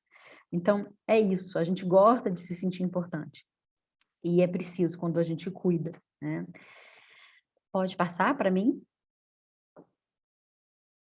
Então, é muito possível, né, que em alguns momentos as outras pessoas da família não pareçam dispostas a ajudar ou até se neguem a fazer. E é muito comum, na verdade, isso é uma coisa que a gente vê com muita frequência, né? Familiares que vão ficando cada vez mais sozinhos, né, no cuidado com o seu parente, enquanto outros, às vezes, tendem a assumir, né, nessas funções. Não é fácil manter o ânimo nessas circunstâncias, né? Mas uma coisa que pode ajudar também é a gente tentar compreender as razões que levam essa outra pessoa a agir dessa maneira. Mesmo quando a gente não sabe quais são elas, mas tentar imaginar que ali por detrás tem algum motivo que traz essa dificuldade para o outro, né? Algumas pessoas não são capazes de enxergar, né, o problema, por exemplo, a demência em toda a sua magnitude, né? E a importância delas próprias. Então, elas às vezes se sentem culpadas, tendem a fugir, se fazem de desentendidos. Então, quando a gente percebe uma dificuldade, né, que um familiar tem de cuidar da mãe, na verdade, essa dificuldade diz muito mais sobre ele do que da própria mãe, né? E eu acho que é isso que a gente tem que pensar também. E aí, neste caso, a gente tem que tentar buscar outras soluções mesmo, né? Quais outras pessoas que poderiam ajudar? E sempre tentar novamente, né, gente? Porque dessa forma é provável que a gente até acabe conseguindo alguma ajuda, né? Pode passar, Karina, eu coloco isso aqui para vocês, né? Persistir é a arte de tentar até conseguir. É muito verdadeira essa frase, né? Assim, na batalha ali diária é que a gente vai conseguindo dar pequenos passos e alguns avanços, né? Pode passar, Karina, por favor. Algumas alternativas, né, que a gente pode tentar para se sentir melhor diante do cuidado e convocar o outro também a participar. Então, reunião de família, por exemplo, né? É uma forma de responsabilizar toda a família, né? Não é com todas as famílias que funcionam, mas algumas conseguem muito bem fazer essas reuniões, né? E aí você consegue elencar, né, quem são as prioridades, distribuir as responsabilidades, né? E dessa forma é possível que vocês falem mais abertamente sobre as necessidades, né, previstas no cuidado, o que cada membro da família pode fazer. Então, essas reuniões, elas podem ser promovidas e organizadas por, né, o familiar principal, o cuidador, no caso da família, a aceitar, né, esse tipo de contato e assistência.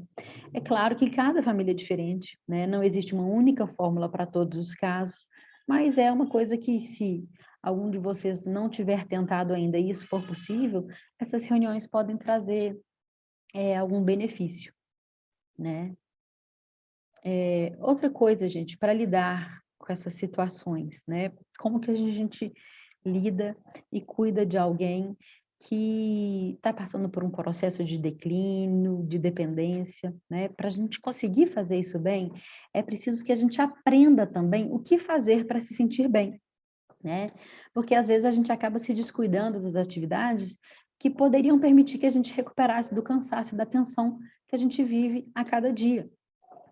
Por isso que os cuidadores e familiares que relatam se sentir melhores são aqueles que mantêm hábitos de vida que permitem que eles estejam em melhores condições físicas e psicológicas para cuidar de si e, consequentemente, cuidar da pessoa idosa, né? Então, quando a gente vê relatos de pessoas que conseguiram, ainda que cuidando de um outro, manter certos hábitos de vida saudáveis e importantes, essas pessoas acabam tendo mais êxito no cuidado, né? E quando a gente fala desses hábitos, é mesmo aquilo que a Renata já trouxe no início, né? Dormir bem, exercitar-se, né? Evitar se isolar, ainda que isso seja vontade, e às vezes isso acaba acontecendo, né? Tentar organizar seu tempo, sempre que possível, tentar fazer algumas pequenas pausas no dia, né? Para que você consiga parar, para respirar, para ter tempo para você. E diante disso, outra coisa também que acaba sendo muito importante é organizar um pouco melhor o tempo, né? Como que eu organizo o meu tempo? A primeira coisa é se perguntando, né? É necessário mesmo fazer isso que eu estou fazendo? Porque dessa forma você consegue ir decidindo quais atividades são importantes e quais não, para que você consiga ir elencando prioridades, né? E aí você vai marcando objetivos realistas antes de você sair se comprometendo com tudo, né? Não só com relação a si mesmo, mas com relação ao cuidado do outro, né? Às vezes a gente arruma 1000 coisas, 1000 afazeres e, opa, vamos com calma, né? É possível isso? Então, essa é uma forma de organizar o tempo, né? Contar com os outros membros da família, se possível, né? Incluí-los nos seus planos de vida também é uma boa forma, né? E elaborar um plano de atividades para vocês. Eu acho que isso que é o mais importante, né? Para que vocês consigam, e aí vem o outro, último que eu coloco aqui, né, exercer um pouco mais de autocuidado. E quando a gente está falando de autocuidado, a gente está falando dos mais diversos aspectos, né? Do físico, que é dormir, descansar, fazer atividade física, ter uma alimentação mais saudável. A gente está falando do emocional, né? Que é manejar melhor o estresse, conseguir tentar levar as coisas com mais otimismo, né? Com mais positividade. A gente está falando do social, que eu acho que para autocuidado isso é essencial, que é conseguir estabelecer relações saudáveis, pedir ajuda quando preciso e quando possível, e também o espiritual, né? Eu acho que autocuidado é tudo isso, né? É esfera física, emocional, social, espiritual, que também é importante, que esse espiritual vai de acordo com cada um, né? É fazer orações, é ser uma pessoa religiosa, ou não, é me conectar com a natureza, né? É pensar a respeito dos propósitos da vida. Então, essa espiritualidade em dia também, ela é muito importante para que você consiga ter um autocuidado preservado, né? Se acolhendo, se valorizando, conseguindo tirar um tempo para você, se exercitando, dormindo bem, né? E, se possível, né, que eu acho muito importante, sou suspeita para falar, né? Mas uma forma também de se cuidar, né? Um sinal de autocuidado preservado ou tentativa de autocuidado é fazer terapia, né? Ter alguém com quem você possa dividir as suas questões, as suas ansiedades e falar sobre elas. Então, é uma coisa que eu acho que, se possível também, muito importante, né? Da gente estar em dia, tá? Pode passar, Karina, por favor. Então, tem uma moça que está em alta aí, fazendo vários vídeos, não sei se vocês já ouviram falar dela, mas eu achei essa fala dela interessante, né? Viver plenamente quer dizer abraçar a vida a partir de um sentimento de amor próprio. Isso significa cultivar coragem, compaixão e vínculos suficientes para acordar de manhã e pensar: não importa o que eu fizer hoje ou o que eu deixar de fazer, eu tenho meu valor. É ir para a cama à noite e dizer: sim, eu sou imperfeito, vulnerável e às vezes tenho medo, mas isso não muda a verdade de que também sou corajoso e merecedor de amor e atenção e aceitação. Brené Brown. Acho que tem vídeos dela no Netflix, no YouTube. Ela é uma pessoa interessante, ela fala algumas coisas bem legais, assim. E é isso, né, que eu coloquei para vocês mesmo, né, da gente se conformar em sermos bons e percebermos os nossos valores mesmo diante dos nossos erros, dos nossos vacilos, porque isso só nos torna humanos. E pessoas, né, como qualquer outra, que reconhece, né, as limitações, mas também o valor que tem. Então, eu acho que é nisso que a gente tem que ficar bastante atento, né? Pode passar, Karina? Pode passar? Queria agradecer a vocês, né, pela presença, pela frequência, né? O pessoal que está aqui hoje, especialmente esteve em todos os encontros, praticamente, né? Não estando por alguma questão, né, de algum compromisso urgente, alguma coisa assim, mas vocês estiveram sempre aqui com a gente, isso foi muito importante, né? Queria falar que a gente deu uma olhada, né, na escala de vocês, na escala que vocês preencheram, e a gente avaliou a escala num coletivo, tá? Então, pegando a resposta de todos vocês do grupo, com relação à escala Zarit, ou Zarit, nunca sei como é que fala, Carol. É Zarit? Zarit. Zarit, ótimo. Nós teríamos, né, analisando essa escala num coletivo hoje, diante de uma média das respostas, a gente teria um nível de sobrecarga já moderado, né? É claro que algumas pessoas apresentaram ali um nível de sobrecarga acentuado e outros mais leves, né? Mas num coletivo, pensando no nosso grupo, a gente já conseguiria constatar uma sobrecarga moderada, ou seja, né, de uma maneira geral, vocês já se sentem impactados por conta dos cuidados destinados aos seus familiares, e isso é importante da gente perceber e constatar, né? Por isso que, diante disso, eu queria, de verdade, ouvir mais um pouquinho de vocês, né? Para que a gente possa fechar, se tiver perguntas, dúvidas, contribuições, porque esse acaba sendo o nosso último encontro, né? Assim, passa rápido, né, gente? Então, eu queria contar um pouquinho com vocês hoje, me contando, né? Das dores e das delícias do cuidar, né?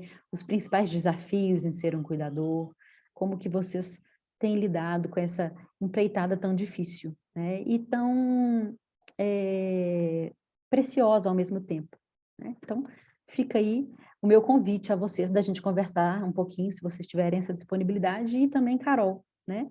Agradecer mesmo vocês muito, gente. Obrigada.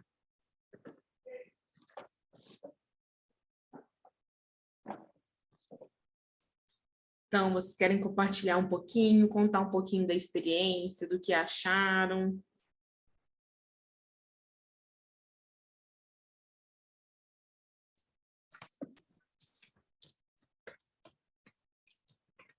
Eu vou falar um pouquinho então, né, já que vocês... Fica à vontade. Eu, né, fiz o impossível para participar de todas as, né, os nossos encontros, porque acho que cada dia a gente está aprendendo mais, e acho que assim, o fato da gente cuidar de um ente querido, né, que igual você falou, das experiências que cada um tem, que são particulares, cada pessoa é uma pessoa, cada processo é um processo, cada dia é um dia, e a gente até por feeling mesmo, a gente vai fazendo as coisas e igual tentativa e acerto, né? Igual eu falei, a gente às vezes tem o hábito de falar tentativa e erro, mas eu prefiro falar tentativa e acerto. E, assim, e eu vejo que, né, dentro de tudo que vocês nos ensinam cada dia, eu acho que contar com a Mais 60 é uma coisa excepcional na minha vida. Eu sempre falo isso, que eu não consigo mais viver sem vocês. Então, É muito bom saber disso. pode muito ter certeza mesmo, viu, gente? Isso para mim assim, é um crescimento e é um aprendizado, e isso para mim foi realmente muito importante. Tem alguns anos que eu conto com a ajuda de vocês, e isso para mim é muito bom. Então, assim, e eu vejo que o que eu faço com minha mãe, com o cuidado dela, porque assim, é igual vocês falam, vamos dividir com família, mas assim, a minha família somos eu e minha mãe, eu sou filha única, meu pai faleceu quando eu era pequena, e assim, quem eu conto é com meu marido para me ajudar e, eventualmente, uma outra pessoa da família, mas não tem muito com quem contar. Então, seria aqui um terceiro, um cuidador, uma pessoa que, né, que trabalha comigo. Então, sou eu e eu e eu. E meu marido Por colabora isso, Kátia, que bastante. a gente sempre fala assim, quando é possível. E Porque não, às vezes exatamente. não vai ser possível.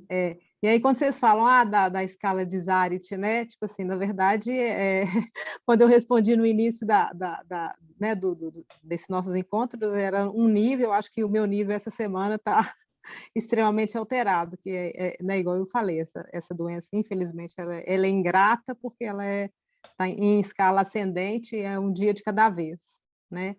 E não, realmente não é fácil, né, essa experiência de cuidar, mas assim, aí a gente vê as palavras, né, igual hoje, né? Eu me emocionei com as coisas que a Adriana falou.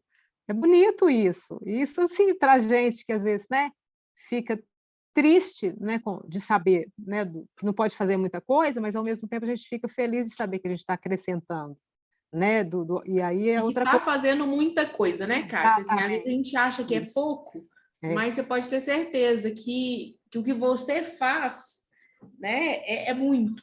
Você está se desprendendo um tempo, e é o que você falou agora, me fez pensar em outros exemplos que eu já ouvi aqui. Às vezes acontece de alguns cuidadores não mandar aqui no chat, mas depois mandar individualmente para mim.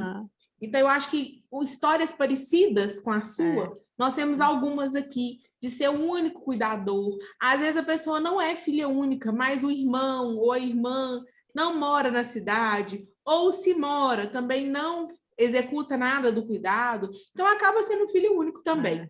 A né? responsabilidade não tem com quem dividir, né? Isso é fato. E assim, isso é uma dor para a gente também, sabe, Kátia? Ouvir isso, assim, quando a gente fala sobre a importância desse cuidado e quando a gente vê que as pessoas se sentem muito sozinhas nesse lugar, né? Porque não era um lugar do qual a gente deveria se sentir sozinho. A gente deveria se sentir tão pertencido, né? Mas acontece, né? E não é fácil lidar com isso, né? Até que eu brinquei, né, da última vez, né, Carol, que ainda é uma tendência para as próximas gerações maior ainda, né? A gente está tendendo a reduzir demais o nosso núcleo. E então a gente tem que repensar tantas coisas na nossa vida a respeito de cuidado, né? E aí, quando a Adriana fala isso, me faz pensar, Adri, que a gente já teve conversas parecidas, né? Assim, a gente vê que as configurações familiares estão mudando, cada dia as pessoas tendo menos filho, mas será que é a quantidade de filhos que faz ter um melhor cuidado? Eu posso falar por algumas experiências que eu já vi famílias enormes e que acaba que o cuidado fica exatamente com uma única pessoa e ela se sente como filha única. Né? Então, assim, às vezes não é a quantidade de filhos que faz diferença. Que isso mude, ou famílias sabe? gigantes com uma insuficiência familiar enorme, né? Que a mãe fica igual o joguete ali, né? Para lá e para cá. Não sei o que é melhor, né? Não sei o que é melhor, né? Você ter muita gente e não ter ninguém, né? Exatamente. Talvez, Kátia, seja mais frustrante você saber que existem pessoas que têm a responsabilidade igual a sua e a pessoa não faz, sabe? Então, assim, com certeza. O cuidado não é algo que a gente consegue, igual a charge que a Adriana colocou, né? A gente não pode e não existe essa de tentar forçar com que a pessoa assuma sua responsabilidade. Igual quando a Adriana falou assim, a gente não pode responsabilizar o outro. Eu não concordo com essa frase, porque eu acho que a gente tem que responsabilizar o outro. Porém, a questão de responsabilizar, a gente não pode obrigar, né? Porque obrigado a pessoa não vai fazer, né? Mas responsabilizar, eu acho que a gente deve, porque a responsabilidade não é só de um filho, né? Se existem outros filhos, a responsabilidade é de todos, né? Mas pode compartilhar, é diferente. Mas nem todos assumem, eu né? acho que é compartilhar. Isso. Sim. Porque entender que aquilo ali é responsabilidade de todos, né? Se a mãe é de todos, se o pai é de todos, né? Existe uma responsabilidade que precisa ser compartilhada. É até um dever, né?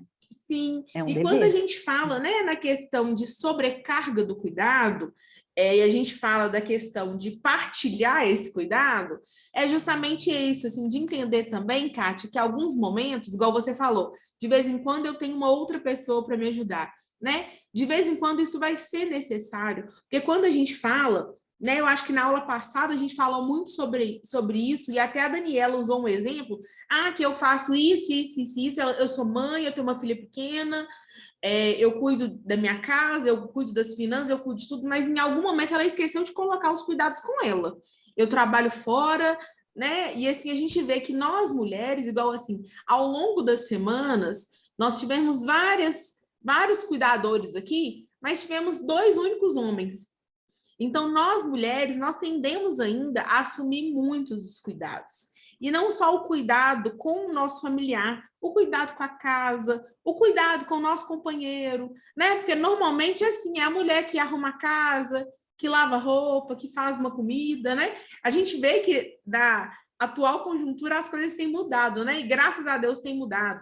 Mas a gente vê que assim, as mulheres acabam assumindo essas jornadas duplas, triplas e por aí vai do cuidado. Né? Então, jornadas assim, múltiplas que não acabam nunca, né? Não é, Kátia? E assim, às vezes, e acontece muito, a nossa oficina, esse momento assim, de fechar com chave de ouro, é mais um cutucão em vocês, sabe? Assim, de que é importante vocês pensarem um pouquinho em vocês, porque às vezes a gente acha que é egoísmo, né? A gente cuidar da gente, mas não é egoísmo, é necessário. Porque quando a gente está muito cansado, muito sobrecarregado, né? Num nível de estresse muito grande, dificilmente a gente executa um bom cuidado. Porque a gente já está no nosso limite ali de estresse, nosso limite, às vezes, coisas toleradas no dia a dia, quando a gente está muito estressado, a gente já não tolera. E o que a gente sempre fala, né, para um paciente com Alzheimer, um paciente com demência, principalmente naquela fase de múltiplas repetições, ou de irritabilidade, daquele limiar ali de humor, assim, você vê que a pessoa está mais irritada, que qualquer coisa que é negado, a pessoa, né, fica às vezes mais agressiva. O que a gente precisa ter naquele momento é paciência. E estando muito cansado e estressado, é difícil ter paciência. Então, por isso que a gente sempre fala, né, assim, o quão é importante, né, vocês tirarem um tempinho para vocês. Eu falo mesmo que a paciência é uma dádiva, né? E a gente vai conquistando isso e vai percebendo realmente essas palavras, o quanto que é importante a gente ter paciência com tudo e com todos, né? Principalmente com a gente mesmo, porque realmente a gente fica no limite, né? Então, assim, eu quero, né, inclusive, fazer um comentário, agradecer. Essa semana, para mim, foi muito difícil, estava assim, no meu limite, né? A paciência, eu acho que, assim, por mais que as pessoas que a gente cuida né, não tenha muita noção do todo, eu acho que, assim, elas percebem o nosso sentimento, a nossa falta de paciência, a nossa angústia. Então, assim, é uma coisa que também a gente tem que tomar cuidado para não deixar transmitir isso para elas. Porque assim, nós somos os olhos, os ouvidos, né, os sentimentos. É igual você, né, Adriana? Você sempre fala tudo isso. Isso até também porque, né, importante. Kátia, quando nos atinge a eles também. Então, vira uma confusão, assim. Mas eu acho que também é importante, Kátia, a gente entender, claro que a gente vai tentar poupar o nosso familiar de todos os tipos de desgastes e sofrimento, né? Então, assim, quanto mais a gente puder demonstrar que a gente está bem, ou que a gente, né, não está tão sobrecarregado, né? Claro que é muito importante, mas entender que nós somos humanos. Então, para vocês também não carregar um peso muito grande quando não conseguir, né? No sentido de, nossa, hoje eu estou irritada, e mamãe percebeu que hoje eu estou irritada. Sabe, assim, eu acho que a gente tem uma tolerância um pouquinho maior com a gente também, né? De entender que eu penso isso muito em mim, sabe? Eu tô falando isso, eu trabalho isso na terapia, já conversei isso com a Adriana em alguns outros momentos, né, Adri? Assim, a gente fala que talvez a gente tolera bem algumas coisas nos outros e tolera pouco na gente, né? Então, assim, às vezes a gente tende a ver esses momentos de irritabilidade como se fosse, nossa, olha, hoje eu fui tão péssima para minha mãe, nossa, hoje eu tô irritada. Não, gente, eu dei conta tanto, né? Assim, o dia inteiro foi bom, esse pedacinho que eu fiquei estressada, esse pedacinho que foi ruim, né, assim, não invalida tudo de bom que eu fiz ao longo do dia, né? Então, assim, uma coisa que eu sempre falo, tenham paciência com vocês mesmos, né? Sejam generosos consigo. Sejam generosos com vocês, porque senão se torna muito pesado, às vezes mais pesado do que realmente é. Sim. Não que seja fácil, né? Quando eu falo que o nosso nervosismo acaba, de certa forma, atingindo, né, Kátia e Carol, na verdade, o que eu quero dizer com isso não é um cuidado que devemos ter com o familiar, não. É porque isso acaba se voltando contra nós, né? Então, às vezes, é importante a gente perceber que eu não estou bem, constatar isso, né? E eu estou falando muitas coisas agora, gente, enquanto mãe, né? Porque eu noto que quando eu estou muito estressada com meu filho, ele começa a ficar assim, da pá virada, sabe assim? Começa a gritar, começa a reclamar. E aí aquilo A que era a agitação chance... nossa passa, né? Então, assim, não é no sentido de, ai, não se piore que ele vai piorar. Não, mas ao se piorar, aí é importante. Opa, eu estou percebendo isso, então eu vou tentar agora colocar minha mãe numa atividade que ela fique mais tranquila, eu estou precisando de um tempo para mim, eu estou precisando de aceitar que eu não estou bem, sabe assim? E, gente, é dificílimo aceitar que a gente não está bem, mas é necessário, né? Porque só assim que a gente tem possibilidade de melhorar. Então, Kátia, eu fico feliz também quando você fala que... Eu fico feliz por saber que a sua mãe, né, que a Marilza, embora tenha uma cuidadora única, tem uma cuidadora super especial para ela, né? Esse talvez o lado também, né, Carol, de saber, quando tem um cuidador só, a gente tem certeza de como que aquele cuidado acontece, né, Kátia? Você tem certeza do cuidado que você dá para sua mãe. Com certeza. E eu lembro do bom humor da sua mãe, seu, nos As nossas aulas, né, Adriana? Eu sei que ela está muito bem cuidada, né? Assim, e isso conforta muito o coração da gente também. Com certeza, isso mesmo. Né? Tipo assim, eu queria agradecer demais, porque assim, eu essa semana, igual eu comentei, não estava bem, e assim, e foi muito legal. Essa chave de ouro, para mim, foi chave de ouro também, tá, Vocês são gente? a chave de ouro. Vocês podem demais. abrir qualquer porta. Porque para mim, assim, eu acho que foi essa semana, nosso encontro para mim foi extremamente importante. Hoje, para mim, foi muito bom encontrar com vocês, tá? Agradecer demais, assim, do fundo do coração, tá? Valeu demais.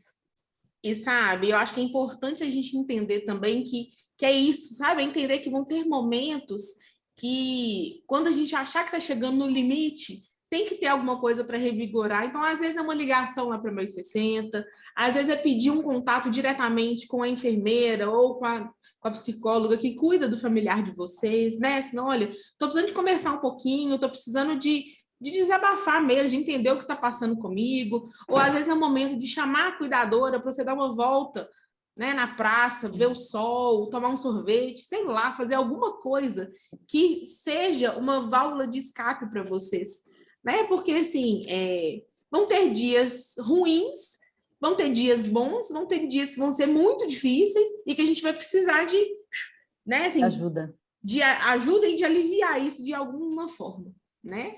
Então, assim, do mesmo jeito, Kátia, Conceição, né, já tinha falado com a gente quanto ela cuida, né? E assim, e também fazer esse cuidado sozinho. Daniela, que estava aqui também, Denise, Juliana, eu sei que também, né, Sandra, cuida da Aparecida. Então, assim, Kátia da Marilza, Conceição da Divina. Adriana conhece todos vocês, né? Eu não conheço. Eu, infelizmente, não conheço vocês e os familiares de vocês pessoalmente, mas vai ser um prazer poder fazer isso. Né? Então, quando estiverem passando lá na quinta, me manda mensagem, pede o pessoal da recepção para me chamar, que se eu estiver lá presencial, eu faço questão de conhecer vocês pessoalmente. Vocês querem falar mais um pouquinho, dividir com a gente mais um pouquinho? Eu coloquei o nome de todas vocês aqui para um sorteio. A Karina vai mostrar para vocês o que nós vamos sortear. Nós ganhamos 2 kits da Abbott. Juliana conhece bem esse kit de suplementos proteicos para os nossos pacientes. Karina, mostra para a gente qual que é. O que vai ser sorteado. Peraí que eu vou tirar o filtro. Aí dá para ver melhor. Você fechou sua câmera, Karina? Eu vou tirar o filtro. E aí, coloquei o nome de todas vocês, vou conferir agora. Denise, Conceição, Kátia, Sandra, Juliana. Isso aí, um kit da Abbott, com receitas, com suplementos, com Pedialyte, que é uma reposição, né, para paciente quando ele, né, de desidratação. Então, nós temos 2 kits que nós vamos sortear. Então, queria saber se por acaso eu não falei o nome de alguém, ó. As chances estão altas, hein, gente, ó. É verdade, que eu estou sorteando só com quem está aqui hoje.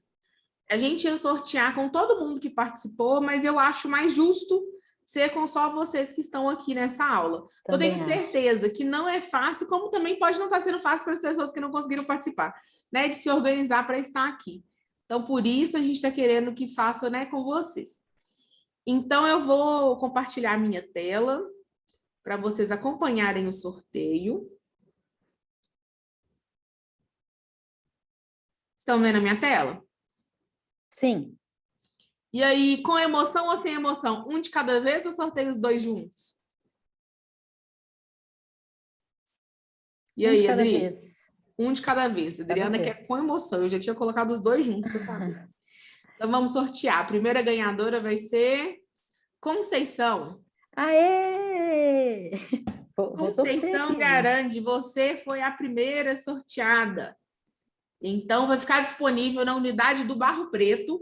Nós vamos deixar na recepção na segunda-feira. Minto, na terça-feira. A partir de terça-feira, vai estar à disposição para você buscar na unidade do Barro Preto. Viu? Na Rua Juiz de Fora, número 1071. Que então, bom, obrigada, feliz demais. Vou falar com a minha mãe aqui. Ai, que bom. Fico muito feliz de você ter gostado. Então, eu vou tirar seu nome agora aqui, que nós vamos sortear de novo. Outra pessoa. A próxima, Juliana. Juliana Ferreira. Juliana, Ju, vai ficar também lá no Barro Preto, tá? Então, a partir Carol, Carol, pode sortear para outra pessoa? Você já tem os suplementos, né? Então tá bom, Juliana. A Ju é Nutri, gente. Então pronto, Ju. Então, tá, joia? Ô, Ju, você é Nutri. Nós temos que conversar, então. Uai, vamos marcar. Pode marcar uma consulta lá na clínica. Tá bom. Combinado? Então, manda mensagem para a enfermeira de referência para já marcar uma consulta com a Ju, tá bom? Tá, mas eu quero falar com ela particular. Beleza. A gente trocar ideias. Combinado. Tá, ô, Carol, só finalizar, só salientando o que a Adriana falou, né, na fala dela, que foi assim, fantástica, que eu falo assim, que nem sempre a gente vai conseguir o ideal, mas a gente vai fazer o melhor pelos nossos parentes. Então, assim, a gente se contentar com o melhor que a gente consegue, porque o ideal, às vezes, é muito difícil de atingir e gera um sofrimento, né? Essa frustração que a Adriana falou. E eu passei por essa frustração no começo, e agora eu estou bem porque eu vejo que eu consigo fazer o melhor, e não o que é o ideal. É o ideal e o possível, né? Assim. Exatamente. Você imagina a minha frustração como nutricionista, minha mãe não quer comer. Eu sabendo que ela tem que comer e ela não quer comer. Então, assim, eu acho isso... Eu aprendi a lidar com essa situação e, assim, eu consigo lidar melhor com essa situação. Mas foi fantástico a sua fala, Adriana, adorei. Ô, Ju, obrigada. E eu fiquei muito feliz de ter você aqui. Muito. A gente, quando cuida, né, dos nossos familiares, a gente vê que santo de casa não faz milagre, né, gente? Não. A gente esquece o que é ser psicólogo, o que é ser TO, o que é ser fono, né? Muitas vezes, né, assim... E, na verdade, nesse momento, a gente não é nada disso, né? A gente é filha, a gente é família, neta. Né? Exatamente. A gente é um simples mortal, a gente não é da área da saúde nessa hora. A gente esquece tudo. E é verdade. Então, vou só finalizar aqui o sorteio para a gente poder já finalizar a nossa conversa. Então, o próximo sorteado vai ser... Sandra Silva. Uhul! Então, Conceição e Sandra, vocês foram as sorteadas. Então, vai estar disponível para vocês o kit da Abbott, que foi, né, assim, que foi nosso parceiro aqui, que entregou esse kit. Vai ficar disponível na unidade do Barro Preto. Então, Conceição e Sandra vai estar lá à disposição de vocês, tá bom? Agradeço muito a participação de todas. Foi um prazer enorme estar aqui com vocês. Na Rua Juiz de Fora, né? Isso, na Rua Juiz de Fora, unidade Barro Preto. Rua Juiz de Fora, número 1071, no Barro Preto. Tá bom? A partir de terça-feira é só ir lá e buscar. Na terça-feira de manhã, Karina já vai deixar lá na portaria do Barro Preto, e aí é só vocês irem lá e buscar, tá bom? E aí, eu vou só pedir para, na hora que vocês buscarem, eu vou deixar alguém lá responsável para a gente tirar uma foto, tá bom? Com vocês ganhando o prêmio. Combinado? Nós vamos sair no jornalzinho da Mais 60. Isso aí, viu? Então, pessoal, agradeço muito mais esse encontro com vocês, foi riquíssimo, não só para vocês, eu tenho certeza que para a gente também, né? Assim, eu, Adriana, Karina, que estivemos aqui em todas as semanas, né? Com certeza nós aprendemos muito com vocês também, dividimos um pouquinho do nosso conhecimento, mas aprendemos muito com a experiência de cada um de vocês. Como eu falei, não conheço vocês pessoalmente, é uma pena, mas vai ser um privilégio enorme conhecer. Então, quando vocês forem lá na Mais 60, manda uma mensagem para eu conhecer vocês. Eu não fico na unidade do Barro Preto, eu fico rodando em algumas unidades. Na terça-feira mesmo, eu vou estar em Betim, Conceição, então eu não vou conseguir te ver. Mas já deixo um grande abraço para vocês. Fico feliz demais por vocês terem gostado do prêmio. A gente tem que ir lá na terça? A partir da terça. Ah, tá. Tá bom? Só não pode antes. Porque na terça-feira que Karina vai deixar lá na unidade, tá bom? Gente, muito obrigada, viu, pessoal? Todos vocês que participaram. Carol e Karina, né, pela parceria aí. Queria agradecer vocês muito. É isso, né? É sempre aprendizado, é sempre soma. Vocês têm muito a nos ensinar e eu agradeço a participação, né, de cada um de vocês com o maior carinho. E precisando, a gente está à disposição, vocês podem contar com a gente, né? Que o que a gente mais quer é que vocês reconheçam mesmo o lugar de vocês, tão importante, e que vocês reconheçam também a hora, né, de pedir ajuda, de solicitar, e a gente está aqui para isso. Mais 60 está de braços abertos, esperando por vocês. Caso tenha alguém aqui que não seja paciente da clínica, né, eu peço que nos sigam nas redes sociais, conheçam um pouquinho do trabalho. Vai nos canais, né, Carol, que tem muito conteúdo. Isso, nós temos o canal tanto do Instagram quanto do YouTube, Mais 60 Saber e Mais 60 Saúde. Então, nos sigam nas redes sociais.